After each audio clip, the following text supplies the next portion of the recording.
Je suis content d'être avec vous à nouveau. Dans cette petite vidéo, nous allons parler d'une brève historicité des systèmes d'exploitation. Alors, quand les ordinateurs ont apparu dans les années 40, les ordinateurs étaient vraiment dépendants des hommes, ok? Même si actuellement c'est l'inverse. Mais dans les années 40, les ordinateurs étaient très dépendants des hommes. Donc, il a fallu attendre les années 60 avec l'apparition des cartes perforées pour qu'on puisse avoir les premiers systèmes d'exploitation. Donc, c'était vraiment, on va dire, brut. Maintenant, à partir des années 60, on a eu des systèmes d'exploitation qui opèrent directement avec le matériel informatique. Et sur ce système d'exploitation, on va mettre des applications. Et c'est les applications qui vont permettre aux utilisateurs d'interagir avec le système d'exploitation qui, lui, interagit avec l'ordinateur. Alors, le tout premier système d'exploitation a marqué son empreinte dans l'histoire informatique. Il est apparu en 1969, c'est le Unix. Alors, beaucoup d'informaticiens encore utilisent ce système d'installation, notamment moi-même. Et c'est un OS sur lequel est basé notre fameuse iOS, OS Apple, macOS aujourd'hui. Donc, dans les années 1978, on a eu Apple DOS, que Microsoft a un peu amélioré avec MS-DOS.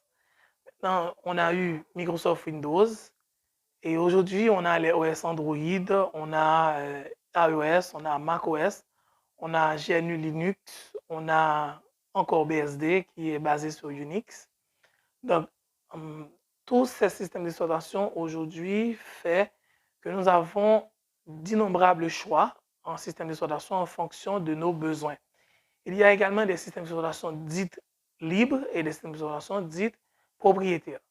Par exemple, le système d'exploitation dont nous allons parler dans cette formation est un système d'exploitation propriétaire. C'est le Microsoft Windows. Donc, c'est la propriété de la compagnie Microsoft Trademark. Donc, brièvement, on va dire qu'on a eu beaucoup de chemin depuis les années 60 jusqu'à aujourd'hui pour qu'on puisse utiliser les systèmes d'exploitation. Et aujourd'hui encore, on est en train d'améliorer les systèmes d'exploitation de façon à ce que les ordinateurs ne dépendent pas vraiment des hommes. Au contraire, les ordinateurs puissent devenir un outil qui est vraiment utile à l'homme. On a cette nouvelle fonctionnalité qui sont intégrées dans les systèmes d'exploitation, le copilot, qui aujourd'hui peut nous exécuter des tâches rien lorsqu'on leur parle, on leur demande quoi faire avec nos voix, ou bien on les envoie des messages et puis ça nous répond. Donc, brièvement, on va dire qu'au tout début de l'informatique, on n'a pas eu de système d'exploitation, mais dans les années 60, donc principalement en 1969, est apparu le tout premier système d'exploitation connu sous le nom de Unix.